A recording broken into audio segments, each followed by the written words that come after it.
So first of all, welcome to the Women's Center's event, and I just want to thank everyone for coming, and people will start joining in, and we're going to take care of some of the logistics, and then we're going to start the event. And as you're aware, that we choose a more participatory format. So it is actually a Zoom meeting and not a webinar. So, and I suppose that you guys may be surprised that you had to show your face. If you want to, feel free to do it. And I really had never seen an ugly face on Zoom. And if you want to challenge that, please do so. So that's number one. But to make the meetings go a little bit smoother, we do ask that everyone being muted. And so please share your reaction, your thoughts, your opinion in the chat. And I am going to assert my authority, and I hope that people know how to respect each other. And so should there's a moment that I have to remove anyone, I first apologize profusely. And if I make a mistake by removing you, and I apologize ahead of time. And and I also want to thank all the speakers, but I'm not going to do them. And I want to really say thank you very much, Professor Rhea Rahman from Anthropology, and to take the time to moderate the event for us. And she will introduce the speaker in a minute. But before we go on, and I just want to thank you for our president, Michelle Anderson, to take some time out to welcome everyone to the event. So Michelle, it's yours. Thank you so much, Xiaofeng. I really appreciate the invitation to come and welcome folks to this terrific event. I'm really pleased to be here for Paradigm Shift Lessons from COVID-19. It is an opportune political moment to listen to the strategies and strengths of women of color who've mobilized and recently won primary elections. To top it all off, they are all CUNY graduates, so that makes us very proud here. And I want to welcome all the speakers to the Brooklyn College virtual world. I wish that we were in person, but you know, I think that we will be soon. We hope. I want to begin by welcoming Shahana Hanif from City Council District 39, Brooklyn College alum, woo woo, Brooklyn College alum, and a women and gender studies major. So well loved by every faculty and staff member who knows her. We had a chance to meet recently to discuss her work and her primary win. And she couldn't say enough good things about the Women's Center here at Brooklyn College. So way to go. This is great. We also have 2 Hunter graduates in the house. So happy to have you both here. Althea Stevens from District 16 and Sandra Ung from District 20. I also want to welcome and thank Anthropology Professor Rhea Rahman for taking time to moderate this panel and to introduce the panelists to us. Finally, I just want to acknowledge and thank the Women's Center itself, its director, Xiaofeng, and the CUNY Women's Center Council, and all of the many co-sponsors of this event. This is a real cross-campus collaboration on a very important issue. I hope everyone enjoys the event, and I'll turn it back to you, Xiaofeng. Thank you so much. So I don't think I've just thank you, President Anderson, and it's always great to see you. And so I'm not going to take up the time. It is the Women's Center. We try to as equitable as possible. So we're going to use first name if it's okay for all the candidates, and for my beloved Shahana, I almost call her my child. So I think that I can do that. So you can take it from here. Thank you. Thank you, Xiaofeng, for organizing this and inviting me to moderate. I'm really excited to introduce these 3 dynamic speakers today. Althea Stevens is a proud New York native and youth organizer and respected community advocate for the Bronx, and is the Democratic nominee for New York City Council, District 16 in the West Bronx. Thank you for joining us, Althea.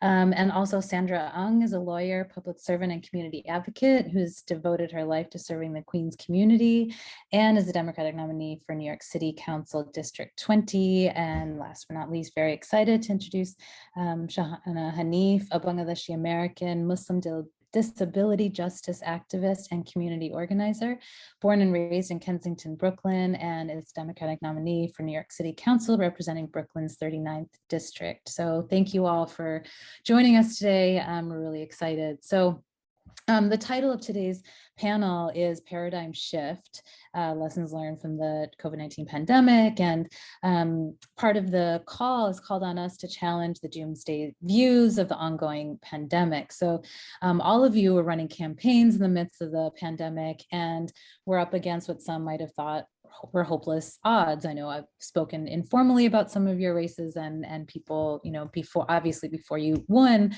And so I just wanted to start off, maybe if you could talk about your visions for a fair and just city and how these were shaped or possibly influenced, like what was happening in your campaigns at the time when the pandemic hit. And how do you all maintain your convictions to imagine and further enact a better world against or despite what might seem like hopeless odds? So maybe do you want, Sao-Fang, should I maybe call on or like speakers one at a time? They are fighter. You got to assign name because they're going to speak up. Okay, so maybe Sandra, would you like to start us off, please?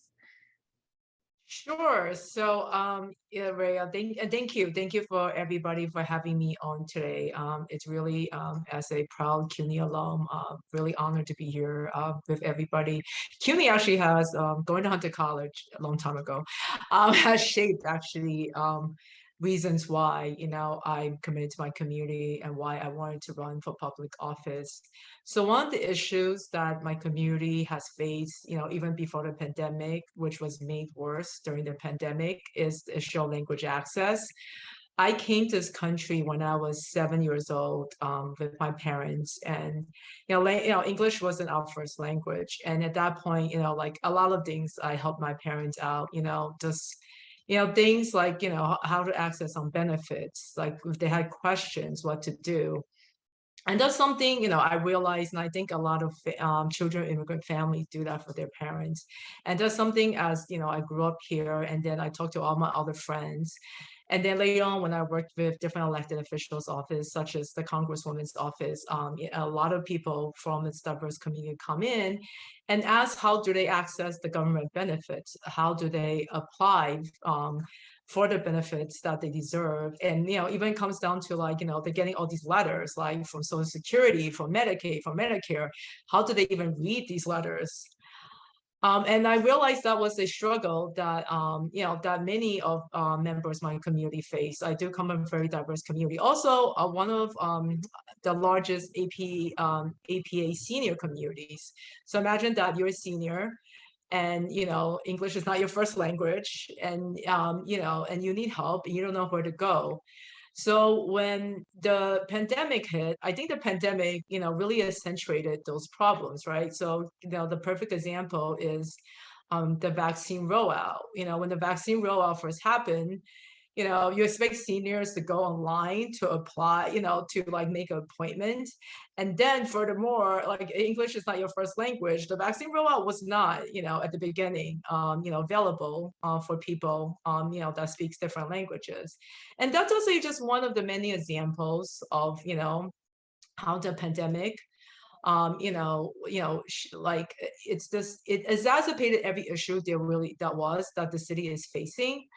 And so, for me, language access was always the first issue that I have tackled, during, my campaign, was, to make sure like everyone in the community, should have access to the government, and the government should be helpful to the community that it serves.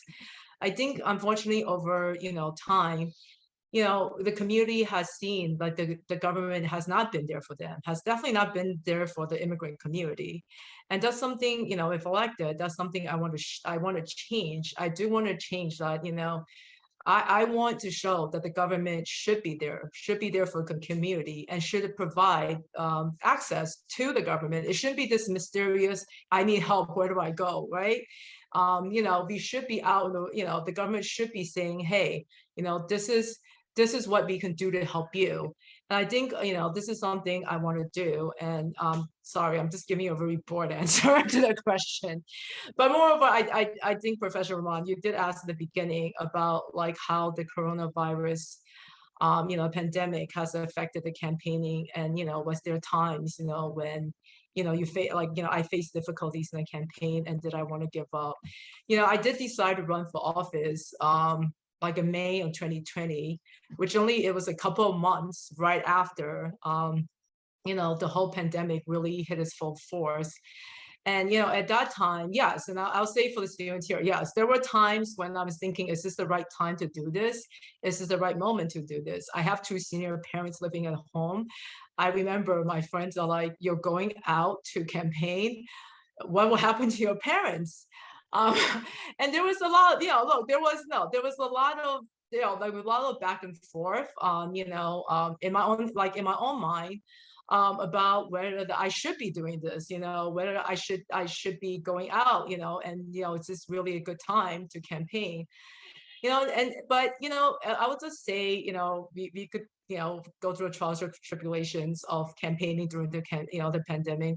But I do have to say that, you know, at that time, you know, the team that I counted on, the team that supported me through this whole entire process, which has been a very long process, a long journey, was very supportive. And my parents turned out to be very supportive. So thank you. So I'm just gonna end it with that. Anyone's welcome to ask me more questions after that, but I don't want to spend like all this time talking about myself. So thank you. Thank you, Sandra. And I think just to kind of highlight from what you're saying, I think the importance of representation in government, that perhaps these issues that you bring up, that unless people face these in terms of language access and rolled out, often are not thought about. So I don't think it was a boring answer. I think it's really important, and why our government should be more reflective of the communities that they're representing. So thank you for that. Althea, would you like to respond? Please. Sure. Hello, everybody, and thank you for having me. I'm really excited to be back. Always excited to support CUNY in any way that I can. But just for me, I've been in youth development and community organizing and advocacy for over 20 years. And the young people that I served are the ones who told me that I should run. They were really the ones that was like, we don't feel like there's anyone who represents us and speaks for us. And we don't feel like anyone in local politics right now is approachable. And I spent 20 years teaching young people about being civically engaged. So it was pretty much marching orders when they told me that I had to run, because how could I tell them to be civically engaged? And then when they challenged me, I felt like it was my obligation to take them up on that offer.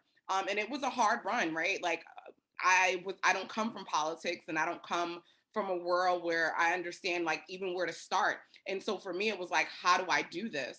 And I decided, I think in January to run, and then the pandemic happened, right? And it put a damper on everything. And I just remember being like, forget this campaign. I need to get out here and help my community. That was the thing that was most important for me. So I am in the West Bronx, and I don't know if anyone heard like on the news, the Death Towers, which was where there was over like 200 to 300 people in that community who died. And it's not even a community, it's literally 4 buildings. And we had so many people dying and so many community members. And I say this all the time, that the pandemic only highlighted the things that were already going on in my community, right? We already had food insecurity. We already had, disparities in our education system. We already had, a homeless crisis going on. So for me, the pandemic just shined a light on all the things that we have been talking about and saying we needed in our community. And so for me, it was about, how do I get out here and organize to make sure that we are a community and we're showing up for each other? So I was doing food distributions. I was helping young people get connected to Wi-Fi, because we realized that in the shelters that are run by New York City, they don't have Wi-Fi. So there were students who were in the shelters, and in my district, I have the highest concentration of shelters, and I have the highest number of young people in shelters in my school system, which means the bulk of my kids were not getting an education because they didn't have Wi-Fi. So for me, it was like, how do I connect families and people to resources? How do I make sure that people understand what's going on and making sure they're connected to social services, connecting them to nonprofits? And then realizing that, like, oh, people needed someone to show up. And I think that that's why I was able to win at the overwhelming numbers that I did, because I showed up and made sure that my community was taken care of.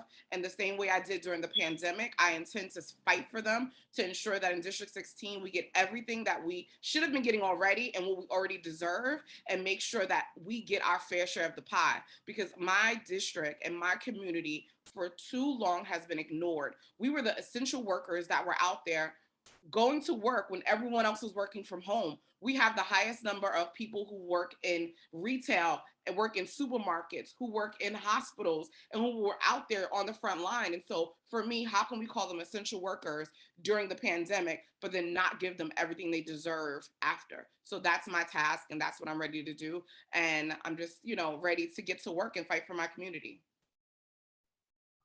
Thank you so much, Althea. I really appreciate that. And just want to add a small thing of that, right? Like showing up for your, as Sao Fung also put, showing up as a reflection of character and integrity, that you were able to win because you showed up. And I just think that that's really powerful, right? Standing on the right side of history actually pays off. So thank you so much for that. And last but not least, Shahana, I know you're involved in so much right now as well. So please. Thank you so much. I'm so excited to be here tonight. Sao Fung is right. I'm literally her child. It is because of the Women's Center, which was a real platform to explore what else we can bring on campus for the safety of women, and particularly with the Women's Center, think about programming to serve the needs of Muslim women. We had done an assessment, and through that assessment and survey collection, we created the Muslim Women's Leadership Development Program. And so brilliant activists and organizers have come out of CUNY. I also see Dr. Lisa Schwebel from the Scholars Program. I talk about this a lot, that I had picked Brooklyn College because there was a community for me. There was a program that was funded, stipended, for internships. This was the BOSC program, Brooklyn Opportunities for Science Careers. And then after year one, the entire program was slashed. So we've seen divestments. So I'm really proud that we've got some CUNY students coming into the council, because we recognize the severe and detrimental divestments that have taken place for a student body that is majority working class, that is majority from New York City, that are going on to becoming the hopes and dreams of our city. And so after BOSC was cut, I had applied as a transfer student to the Scholars Program to find my new community. And what an honor to have learned under the leadership of Dr. Rosman King, where I did a thesis on queer South Asian Muslim communities across New York City. I was originally thinking about going into the academy, but at the same time, I started tenant organizing. And after almost a decade now, I am the Democratic nominee for City Council to represent the 39th District, and some of the neighborhoods include Park Slope, and then in the South Part, Kensington, which is where I was born and raised, and the largest community of Bangladeshi immigrants in all of Brooklyn. I come today on my 7th day on a hunger strike with taxi workers who are striking and have been protesting in front of City Hall, demanding a real debt relief plan. The New York Taxi Workers Alliance has put forth a plan that the city can adopt. And I've been talking about what's happening to taxi workers, what is the medallion debt crisis, on all my socials. So please read up on Shahana from BK. And there's been a lot of coverage yesterday. Some of us participated in civil disobedience and were arrested for a couple of hours. And so we're escalating our tools to get heard by the mayor. The mayor has the ultimate power in this moment to modify the city's budget to enact a plan that would allow medallion owners, our taxi workers, everybody's familiar with the yellow cab in the city. It's the symbol of New York City, a majority immigrant workforce, and within that a majority South Asian, and within that a majority Bangladeshi workforce. So to be the first Bangladeshi elected, to be the first Muslim woman elected, this is an issue of labor justice and economic justice, and to secure a retirement for workers who are now in their 60s and 70s. And I share this because we saw through COVID the economic conditions of workers, particularly who are not unionized, who are not receiving adequate livable wages. And so one of the central messages of my campaign was women-centric, that we need a feminist leadership, we need feminist governance that recognizes minimum wage and the labor of women, unpaid and paid, as essential work, and that we need citywide and universal childcare access. And CUNY could be where that is all housed. And so running on a platform to really dismantle and topple the way we govern as a city is what was central to this campaign. We had over 90% of our almost 1,100 volunteers were women. And we saw just how COVID, who during COVID bore the brunt of this pandemic. It was women. And when we look at which women, it was women of color and Black women who lost work. And then childcare was not, we didn't have any childcare access.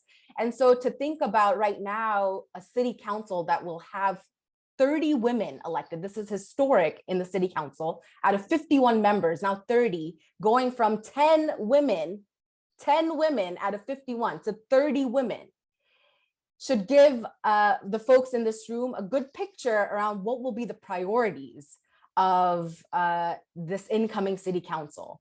And so thinking about a democracy that is rooted in co-governance and one that is multiracial and participatory is what is essential for me and at the root of the work that I'm doing. And I haven't waited, like Sandra and Althea, for our terms to begin to get to work. For me, this is a continuity of the work that I've already been doing.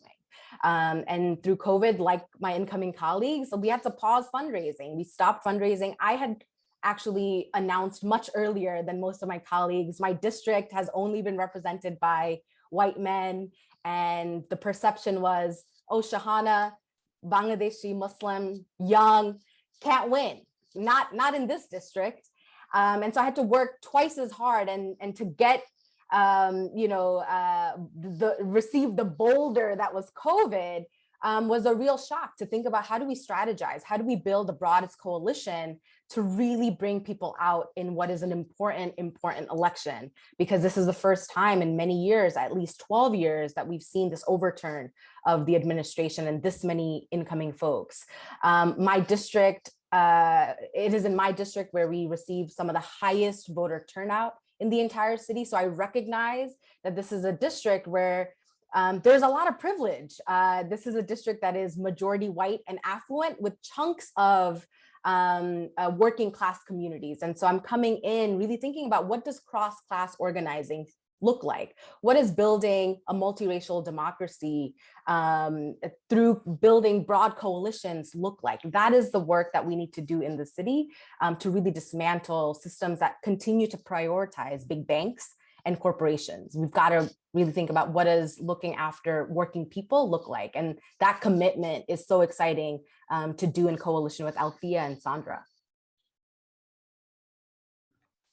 That's incredible, Shahana. Thank you so much for sharing that and the work that all of you are doing. And I wanted to lift up in particular, I really appreciated, we bring up issues of representation and how powerful it is to have 30 women, as you say, but also you had added the need for feminist governance, right? And the distinction between having women in government and having feminist governance, right? Like more women doesn't necessarily mean. And so the way that you're talking about dismantling and a real focus on participatory and co-governance and these coalitions that you're building, right? Like that's such an important distinction that I think people often don't highlight. So I'm really grateful for you for bringing that up as well. Thank you. I also wanted to ask, like Sandra, you had mentioned it, and I'm sure for all of you, your experiences at CUNY in particular, kind of feeding into why you wanted to run Althea. I mean, like how incredible that the youth that you organized with told you to, like what more powerful of a incentive, right? It feels like you're doing the right things if your people are lifting you up, right? So I wanted to know if you could talk a little bit about your experiences at CUNY, and in particular your experiences like women of color and Black women at CUNY, how that goes into your platforms, your visions for a fair and just city. And also if you could add, what might you tell, I mean, there's so many students joining us here, what advice might you give to CUNY students? Because all of you have done so much with so much less than you all deserved, right? Like the crisis of funding at CUNY. So if you could add both how CUNY kind of shaped your platforms, but also advice for students for mobilizing in these kind of what feels like these hopeless times, right? That like all of you have rised up in this. Advice for students for mobilizing to enact and see the CUNY that we all deserve, but we don't yet have. So maybe we can go in the same order. Sandra, would you like to start us off? Sure. So, I actually went to all my local schools my entire life, so that was Flushing. And then, when I decided to go to college, I could have gone to Queens College, but I decided to branch out a little bit and, take the train and go to Hunter College. I think it's really in Hunter College where I really met people from a very diverse background. And I think that's what I always appreciated about my CUNY education. I met people, like me, we just graduated from high school, but I also met people who were work part-time and then been CUNY for a while. I met single moms. I just met people from just such a diverse background. And there's someone at that point, right? It just gave me a more realistic view about what the world was. And because of my CUNY education, I went to classes and I talked to people in their 30s, in their 40s, in their 50s and 60s. And they gave me also such a great feedback about their backgrounds and their life history, which I really think, upon reflection now, it really gave me like a much more realistic view about, life, about what is for me at that moment. And I always am very grateful for CUNY for giving me the opportunity. And, I do think having, a good public education, that was one of the things that was really important. As someone, who went to all her public schools, I really want to make sure everybody, every child, has a right to a good public education. And you don't need to travel for miles to have a good public education. There should be a good school that's right in your neighborhood. That's for the children of the school, which also carries over to CUNY. I think this is why, we're fighting for like a CUNY. There should be a free CUNY education for everybody who wants it. And that, like the right to have a good higher education should not be based on, the wealth of your family. And to talk about mobilizing during, these hard times. I think one of the things that that was very helpful to me, was that because I grew up in the neighborhood that I did, I realized I actually have a lot more friends, supporters. There's really and I say this, maybe sounds a little naive, but there's actually very many kind people in your world and in your neighborhood who believes in who you are and what you're doing. But sometimes part of it is just to reach out to them. and, you know, and connect with them. And I think that's, you know, that's something I always felt that way about my CUNY family, and the education I received. So thank you again. Thank you so much for that, Sandra. Althea? So it's interesting because I was just sitting here like reflecting on my time when I was at Hunter. So this is something I actually don't talk about a lot. So I had my daughter when I was 16 and I had her when I was in high school. And so by the time I got to college, my goal was just to get in and get out. So I actually did not start out at CUNY. I actually graduated from LIU and then I went to Hunter for a graduate program. And I was just in a mode of like, this program is a year, I need to get out because I need to get a job and take care of my daughter. So to be honest, I did not take advantage of the things that I should have in CUNY because I was just hyper focused on finishing so that I can take care of my daughter. It wasn't until after I graduated and I started working in youth development and was working with young people where I started to actually navigate and do more in the CUNY system than I did when I was actually enrolled, and making sure that kids were connected to programs and making sure that they understood all the things that were going on and that schools had to offer, because I didn't take advantage because my goal was just to graduate and that was it. But I just like to say my daughter, she just graduated from Host Hills Community College and she just got accepted into Baruch. So she'll be starting Baruch in January. My mom is a City College alumni. My sister's a City College alumni. So we are a CUNY family and we believe in a CUNY education and we understand the importance of it. Education should be offered to everyone, right? Like when we think about CUNY and we talk about free tuition, it's about having opportunity and for you to be able to take care of your family. And for me, that's something that I really and truly believe in and no one understands because I am a product of that, like, right? Me being able to get my education at affordable rates so that I can provide for my daughter was my only priority. And when I was looking at grad schools, Hunter was one of the only ones that I could actually afford to go to, especially after I went to a private university for undergrad, which I shouldn't have done, but you know, no, we're hand on there. But, you know, so it's important. So for me to think about young people who are in CUNY right now, please take advantage of everything that they have to offer. I think sometimes we like go through stuff while we're in there and we're like, oh, I don't know where to turn. Talk to faculty. They have so much knowledge, so many resources.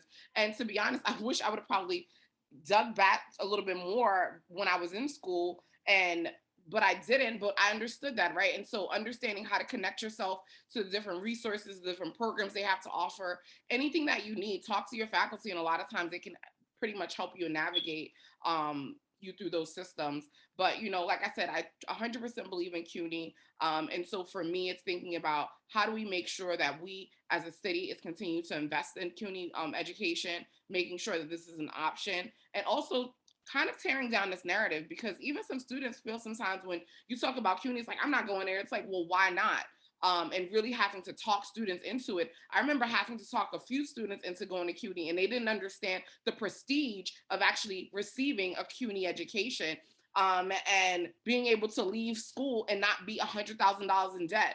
And so understanding and connecting young people to those things and really and having us as an electeds going in, investing and making sure that CUNY is the option for all students.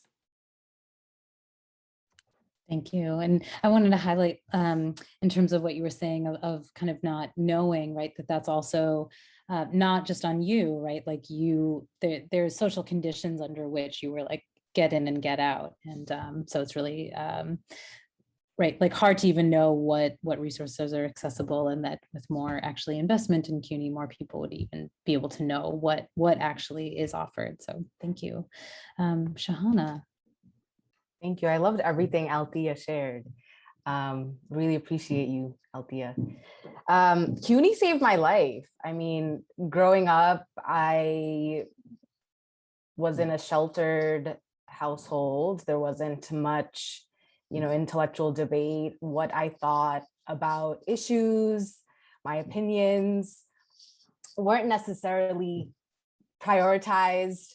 And so I needed CUNY, and I especially needed the Women's Center, the Women's and Gender Studies program, LGBTQ Studies, because all of those programs, initiatives coalesced to really resuscitate me.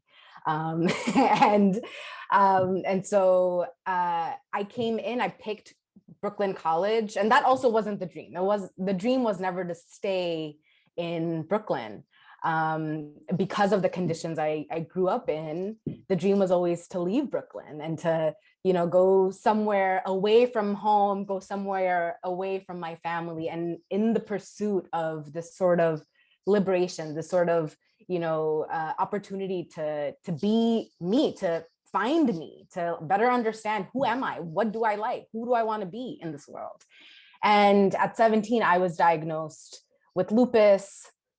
And at the onset of the disease, I was experiencing a spectrum of disabilities. And what I learned very quickly is that wherever I decide to go for college, I need to be around an accessible transit system, and that I need to be around healthcare access, and that the campus needs to offer the support in case there's an emergency on campus, which is why I centered or framed my intro in needing to be a part of a community. And BOSC and scholars, they provided friendships, they provided this default community I can lean on. That's what I wanted. I wanted care. I wanted for folks to understand that care is essential in the way we look after one another. And CUNY did that for me. So on campus, we had the B11 bus that took me straight to Maimonides.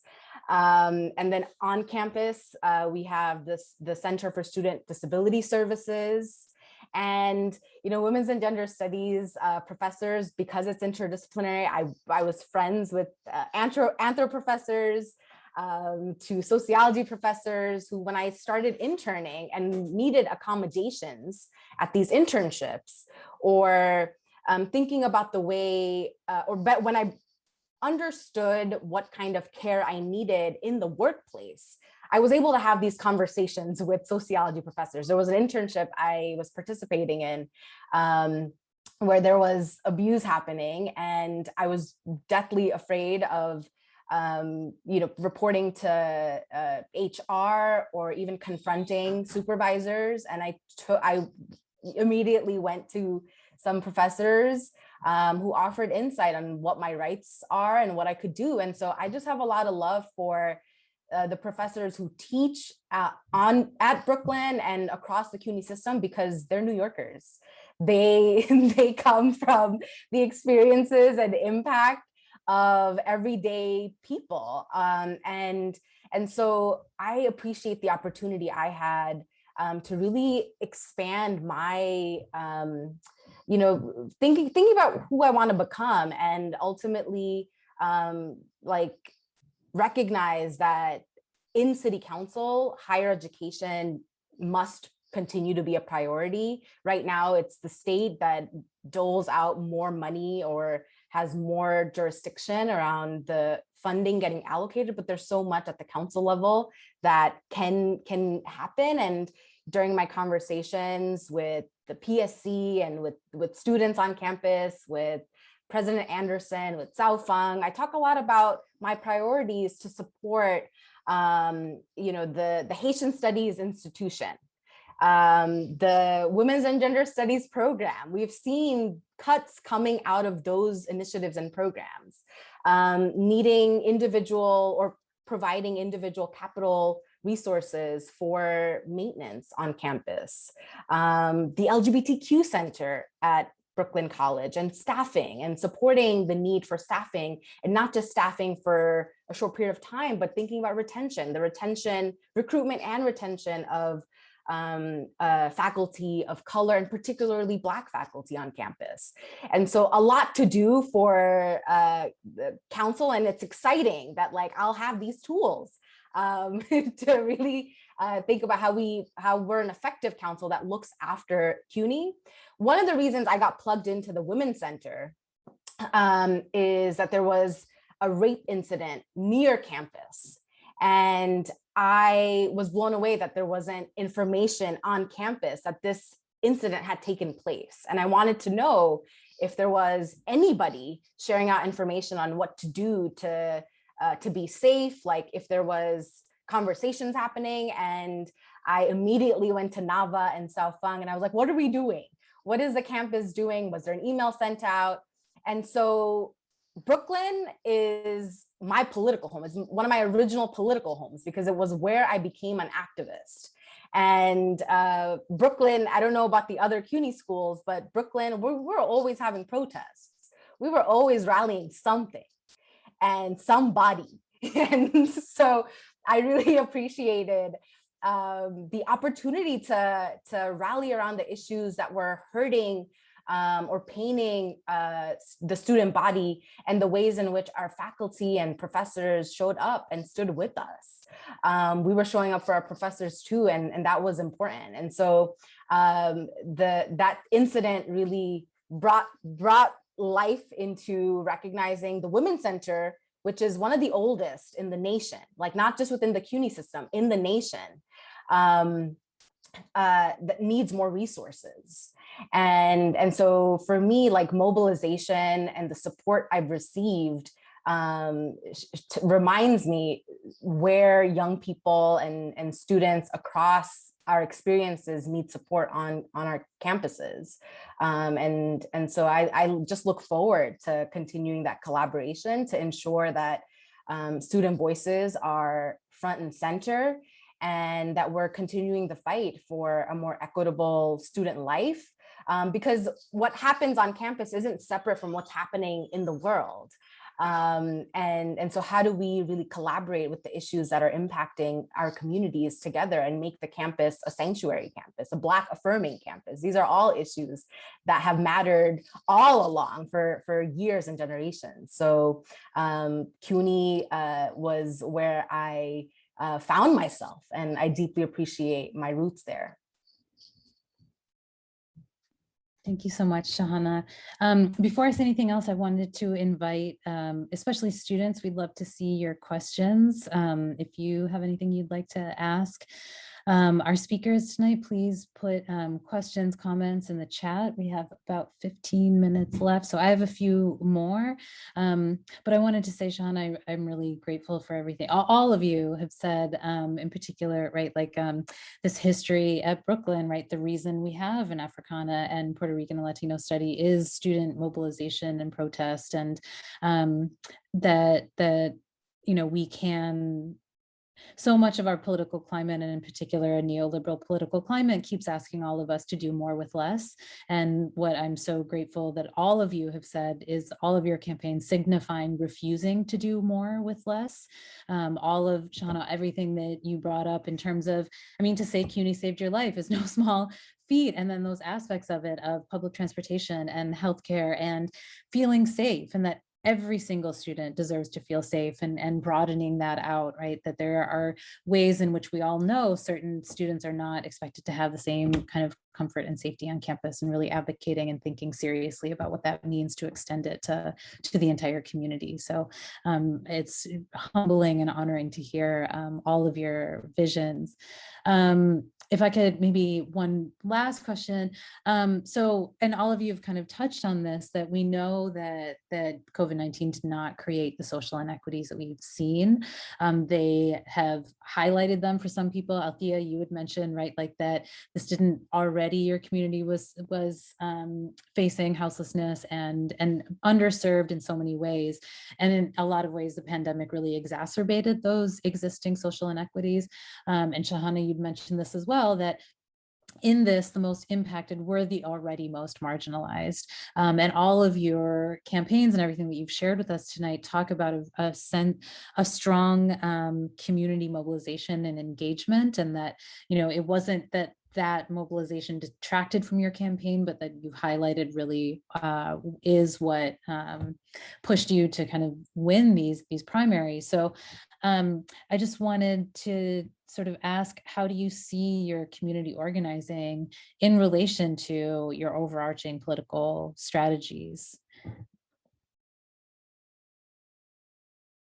Maybe, yeah, we can go the same. Order, or? Actually, I mean, if you want to, Althea, how about you start out? So to be honest, I think that I'm an organizer at heart. I often call myself a youth developer, and part of being a youth developer and a person who works with young people is always about organizing and wrangling them so they can like get them together. So I always see myself as an organizer first, and I think that it's essential. And I think for too long, a lot of electeds have been able to get into office without actually organizing in their communities.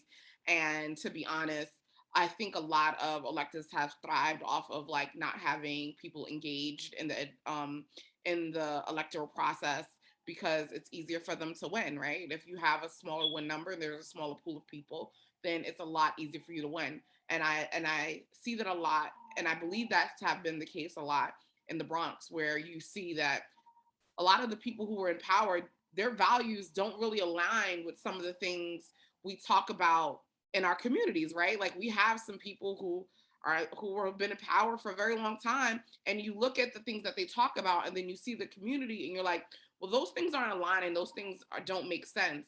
But we have to understand that. For me, I always say that things don't happen by chance. Things happen because they are happening that way because it is intentional, right?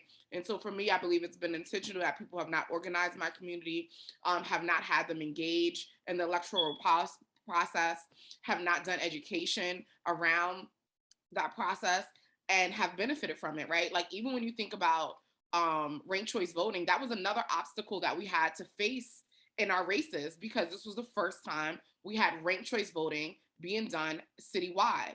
So not only did we have to go out and organize our campaigns, we had to organize, and I know in my community specifically, on how to do ranked choice voting, right? When Sandra talked about, language access, that literally fell on the lap of all the candidates to educate their constituents on ranked choice voting because the city did not invest in it, right? But then you would hear things like, well, it was won by 75% of the people who voted for it. And you're like, well, if you look at that election that it took place in, it was actually one of those lower voter turnouts when that election took place and we voted on it. So like, let's stop using things to have a narrative and then leaving it up to chance. And so for me, it's things like that, where it's like, when we think about the educational process, the electoral process and educating and having voter engagement, what does that really look like? Because we've done a really bad job at that, right? Half the people, if you talk to them, do not know what a city council person does.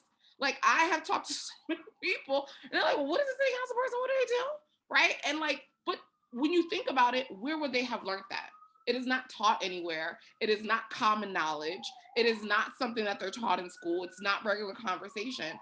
And so we have so much work to do on getting the general population caught up to a place where we actually have an engaged district. Shahana is very blessed where she has a district that is very engaged, but that is not the case throughout most of New York City. And so for me, it's about, we have to be organizers because we have so much to do around education and getting people included in the process. When we talk about immigration and we talk about language access, those things have been allowed because they are not engaged in the process. And those things to me are intentional because they don't want them engaged in the process, because then they wouldn't be there.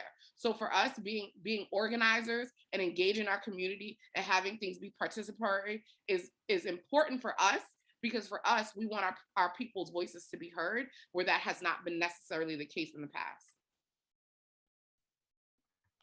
Exactly. And I just wanted to lift up, right, that what is happening is intentional. And so even in Shahana, maybe if you want to respond to that too, that your constituency was engaged, but it's also within the constituency, which communities were engaged. Right. Exactly. Right. So you've had to overcome the communities that were traditionally perhaps, I imagine, right?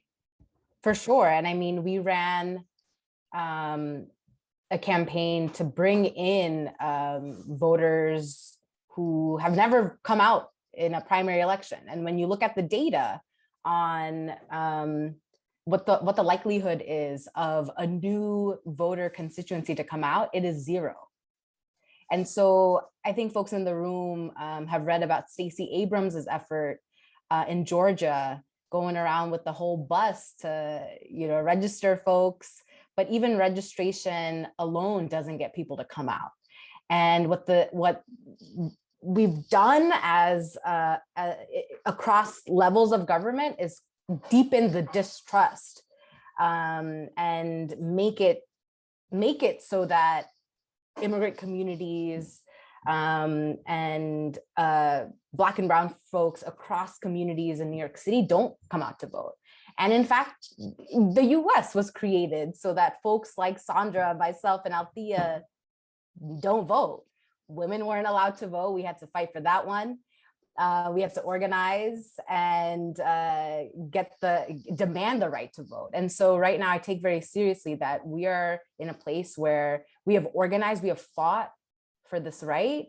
And so what does it look like to bring out our communities? And so for my district, the fight was to bring out our Bangladeshi immigrants. And, you know, our field director was like, Shahana, they're not gonna come out. It takes many attempts to bring out someone entirely new to the process to come out to vote. And I mean, I think everyday folks think, well, you should just get registered and I'll come out to vote, but it's not like that. And so we created levels of outreach where we had first generation young people, target first generation young people, folks like my age in their early 30s, late 20s, who had never voted in a primary election to come out to vote. And then we had my mother and other aunties bring out other aunties and other women. And women were a big push to get entire families to come out to vote. And so we've had to think very critically. I was very adamant, even though I was told over and over that, you know, this is a waste of time to bring out maybe a couple thousand new voters, but we did it. But what's interesting to me about this question is, yeah, this is the first time in the 39th district, which is home to Carroll Gardens, Cobble Hill, and Park Slope, that there is a woman of color in the seat. A woman of color, I espouse to leftist ideologies and have been very adamant about a city that is rooted in democratic socialism. So this, you know, this is like an interesting place to get elected with my ideological dreams and have an opportunity to push allies. This is a progressive, generally understood to be a progressive district, to push our allies on issues impacting immigrants in the city. I've been posting generously about what is happening on the ground at City Hall, why I'm on my 7th day of a hunger strike, what the medallion crisis is, how the welcoming of Uber and Lyft and other big tech companies have compounded to create this medallion crisis where immigrant workers now owe over $500,000 in debt. And what the city has put forward, as it's done over and over, policies getting made without impacted people at the table, without consultation of what is the experience of this pain. And so that has been the fight. And so I have received some comments around, oh, she only cares about immigrants. But the reality is when we solve and look after the most harmed, the most abused under these current systems, which have always been built without the care of immigrants, undocumented people, working class people, homeless people, single mothers, we are actually making the city one that is more caring. And so I actually have an interesting responsibility to push people to think about what creating a sanctuary city looks like. And it doesn't mean that the issues of flooding in your basement won't get heard. And so I think we really ought to think about what is happening. And this crisis, of course, is something that I've been on the front lines around with the first body of South Asians ever elected. So this is like actually a historic moment in this fight, because the city has never had an opportunity like this where South Asian members and workers are coming together around this issue pushing the mayor. Another issue that I've been really, paving my leadership in is around delivery workers. And when we talk about delivery workers, similarly, the entry of big tech corporations like Grubhub and DoorDash has meant that these delivery workers are not by default earning a livable wage. They don't even have access to bathrooms in the restaurants that they work out of.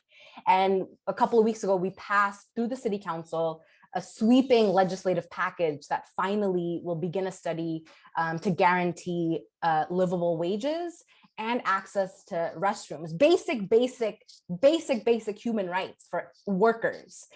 So the city council has been an opportunity for creative policymaking. And this was done in tandem with Workers' Justice Project. They organize Latinx and Bangladeshi delivery workers. So what we do around protecting workers and preserving the dignity of workers helps everybody in the city.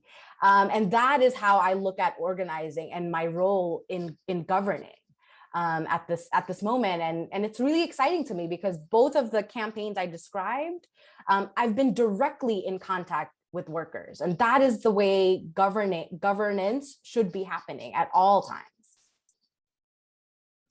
Thank you. I'm so grateful. I want to try and keep mine, but I just wanted to lift up again how you're bringing up the participatory, that for too long, too many policies were being made without those most impacted by them. And so thank you for lifting up both the work that you're doing and lifting up its importance. I think there's a couple questions in the chat, but Sandra, I wanted to open up and give you a chance to respond to the question about organizing too. Sure. So like Althea, I'm in a district where we have a very, very low voter turnout, and we have a low voter registration. And that's something, I have the highest Asian American community in the district I'm running in. And that's, that's actually something, as someone running, always thinking, always struggling with how to engage the community more, how to engage them more so they care enough to turn out. But I also think that's a responsibility of the elected officials and the candidates that's running. Because a lot of people still have not, in my community, there are immigrants, right? They haven't made the connection that your vote is really your power, right? I always tell the community that they always think, they think about the presidential elections, right? They always think about the big elections. They never think about like a city council election or like a state assembly or a state senate election. And I keep on encouraging them. I was like, that's where your vote actually really does make the hugest difference, okay? Because everyone wins by not a huge margin. And so right now, since the primary, actually, I've been telling everyone in the community that it doesn't matter where you live, you have to go out and vote. Because any elected official, whether or not they don't know who you vote for, but I guarantee you, they know the breakdown of the community that voted. And that is where we can make the most impact, right? I say that to my Asian American community. That is where we can make the most impact. But if you don't go out and vote, then really the elected officials will not listen to us. Why would they listen to us? And I always try to keep encouraging them in this election, the mayor's election. I would say beyond mine, so beyond the district I'm living in, I was like, I don't care where you live, right? I need you to go out. I need you to go out and vote. And I see I see Professor Yeah, and also in my community, we do count a lot on the ethnic media. We do count a lot on like we're just saying, the WeChat groups. I also think it's a responsibility of someone like me or all the other candidates running not to feed into more misinformation. Okay, I think it's very important to let the community know what's going on, and that's something I hope going forward, no matter what happens with this election, that, civic engagement, as Althea said, is something that's truly very lacking in our education system. Growing up here in the United States, it's very lacking, and it's more lacking as you keep on with the immigrant community. And this is where language access really made a huge difference. Althea said with ranked choice voting, you're asking a community that that does not vote a lot, and now you're teaching them a system that's called like ranked choice voting without giving them the proper information in a language they understand. So this is something absolutely we just need to do better. Thank you so much. So maybe we'll go over about 10 minutes so we can get to some of the questions we had in the chat. Ariel Edwards had asked, and we don't have to kind of go through everyone, just sort of the three of you respond as you'd like to.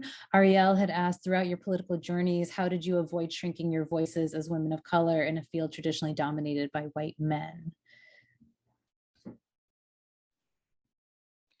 I will say this, it's interesting for me as a woman and a woman of color, and being the only Black woman who's going to be in the Bronx delegation.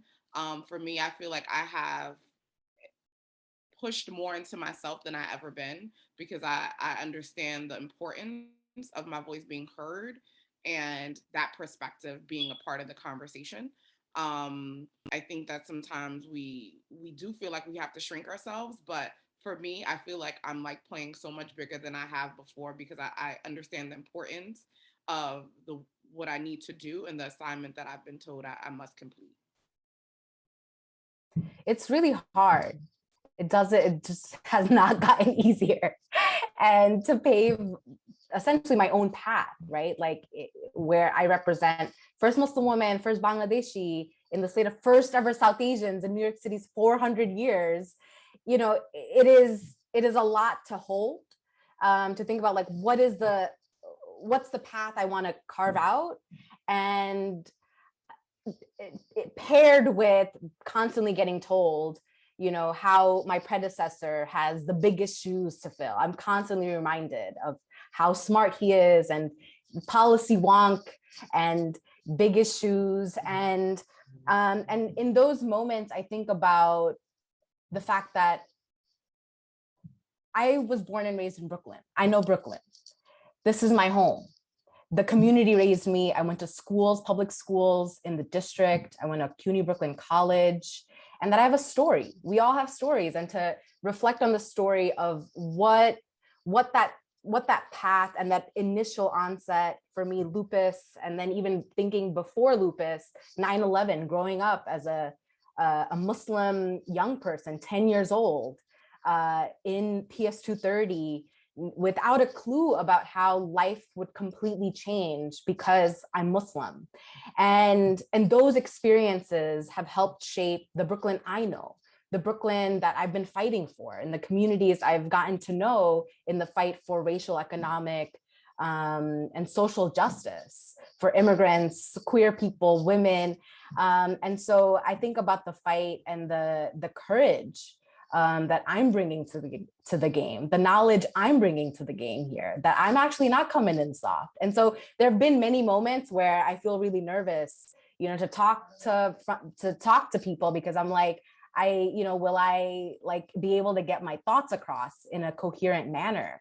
But then I think about all the men who've said just things that have not made any sense and have gone to becoming the sole decision makers of our cities, and not just limited to New York City. And so it feels really transformative to be in this moment and to pave that path, and to all the people who reach out in solidarity and share so much grace for me in this journey. It is a tough one. And for folks who follow AOC, she's been very vulnerable about her journey as a Congress member and sharing her day, and like, you know, how much there is to do in a day. And like that balance is hard. But I am so happy that I won. I am so damn happy I won and that I will get to do this.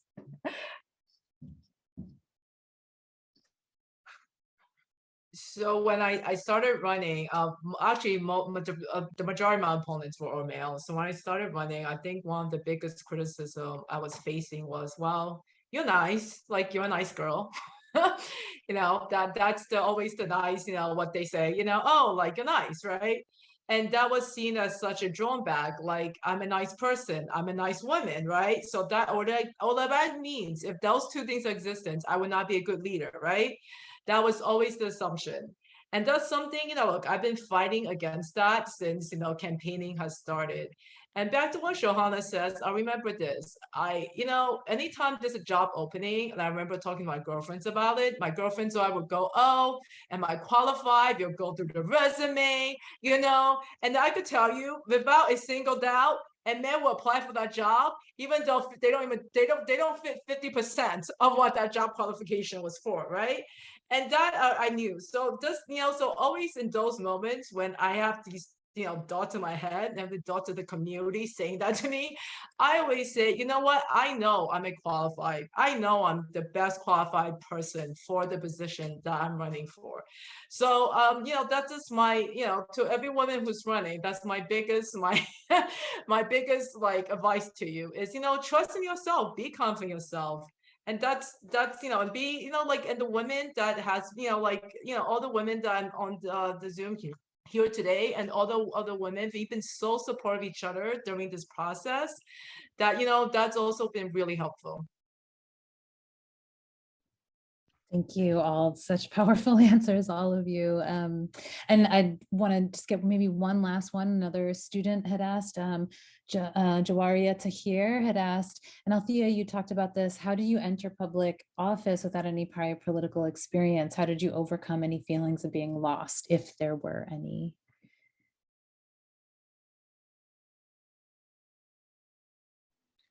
I still feel lost sometimes. So, I mean, to be honest, I think one of the things that often happen is, and this is something that I'm learning more and more, that a lot of times it is designed to make people feel like you have to have a certain skill set or have certain knowledge. But the reality of the situation is most of this stuff could be figured out, because I really came into this not knowing where to start and was like, how do I do this? But you really can figure it out. My team consists of youth developers. Like everybody on my campaign manager, she was a director at a high school and now does development. She was my campaign manager and my treasurer. My field director runs community centers and has a background in marketing. Me, I've been in youth development and advocacy for a number of years, and we figured it out. Like we made the calls, we showed up for the community, and we did the things that we felt was needed for our community. And that was a thing for me that like could happen. But I think that there's a lot of gatekeepers that are in politics that kind of try to stand in the way, because I was not someone that anyone thought would win, right? Like I did not come from this world. I didn't know anybody. I would go to events. People did not talk to me in politics. I was like kind of shunned for a bit. And it took me continuously showing up and saying like, oh, I don't need your support. I just need the community support, and staying focused on what really mattered, which was the people. And that's how we won overwhelmingly, right? And so that's what it really is about. Like even Vanessa Gibson, who's my predecessor, who's also a psycho, I like to say in a good way, because she's one of the hardest working women in politics in New York City. And even her, I had to win her over because she didn't know me. And she supported me because she was just like, I need someone who's going to work harder than I am. And she was like, I was the only candidate that she feels that would be able to fill her shoes, and have given me the assignment that I'm not only supposed to do as good as she did, but do better than she did. And so for me, that means so much, because I had to win her over because she was like, who's this girl? She's not from here, but my work always spoke for itself. And so anybody who's thinking about being in politics, just make the decision and do it. Everything else you'll figure out. It's not hard at all, I promise you. It's not hard at all, says Althea. Even when you're in politics, so like I don't come from the electoral work, but I've worked in the city council. I've worked in the office of my predecessor, and yet I wasn't seen as the front runner.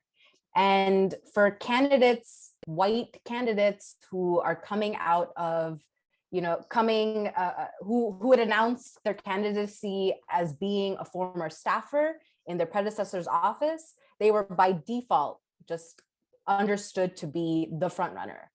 And so it was in my race where folks were like, there's so many progressives, they're just completely overlooked, which is why we had to really think about, how do I put myself in front of as many people as possible? Who do I need to talk to and get to know?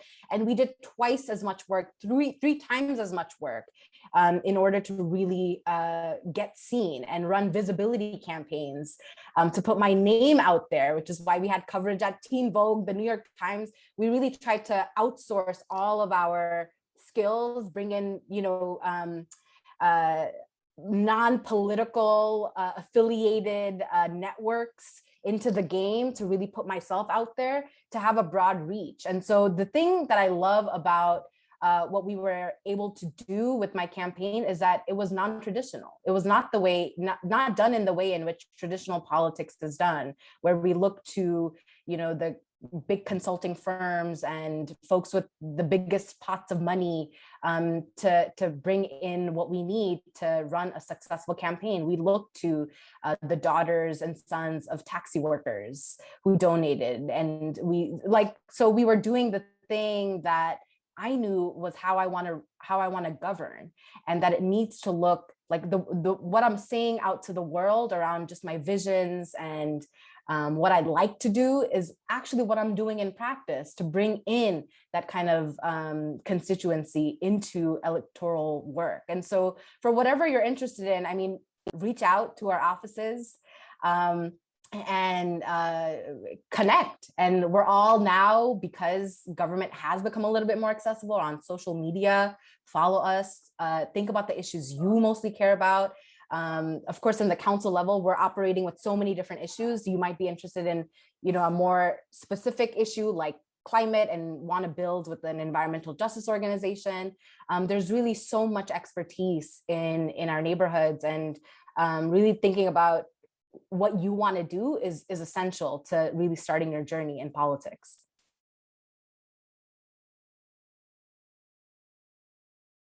I just want to add, you don't have to run currently right now for office to be involved. I want to tell everybody I'm positive has a community board that if you want to, you could be a community board member. I'm pretty sure in everyone's neighborhood, there's a tenant association.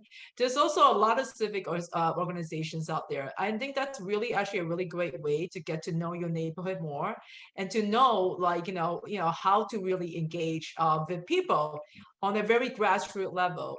And moreover, next year, there's tons of elections going on next year. So I'm getting you guys excited, okay?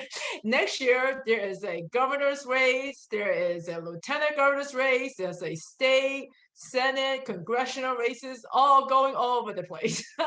So if there's something that you're interested in doing, please feel free, please, I really say, and I'm sure other campaigns will love your help. I guarantee it. This year, anyone who want to help me knock on some doors, make some phone calls, get involved, I love that help. So I'm positive next year, if you want to work on a campaign, I know, I know all of them, all the candidates will love to have you guys. Thank you all so much. Oh, sorry. Yeah, go ahead, Safwan. Do you want to close this out? I don't even know what to say to express how grateful I am. There's a Chinese saying that the path is actually walked by people. There was not a path until someone walked on it, and I just really thankful for few of you guys to come in and show us how you do it. And many of our students who stay on Zoom with you is someone who doesn't believe they're walking on the path. So I just want to once again thank you for your wisdom, and I hope that every one of you guys carry something with you. There's really no traditional way. Your way is the traditional way. When people talk about traditions, people talk about people not like us. And so I will call you guys again, because I'm 100% sure the student will call me and say, can you bring that back in, particularly after you guys sworn in to be the next city council members. And so thank you so much for coming. Thank you, Rhea, for moderate, and thank you here, and who's our squad team leader. And I have to say this, and Shahana was the squad before we even call it the squad. So I'm really proud of the students here. Thank you so much. And if you guys want to keep in touch with any one of them, please come in contact with me, and I will share the information. And the recording will be cleaned up a bit and posted on our Women's Center YouTube channel. And thank you, and good night. And It's not Chinese real estate. I really love y'all. Thank you. Thank you. Have a good night. Good night, everyone. Be well.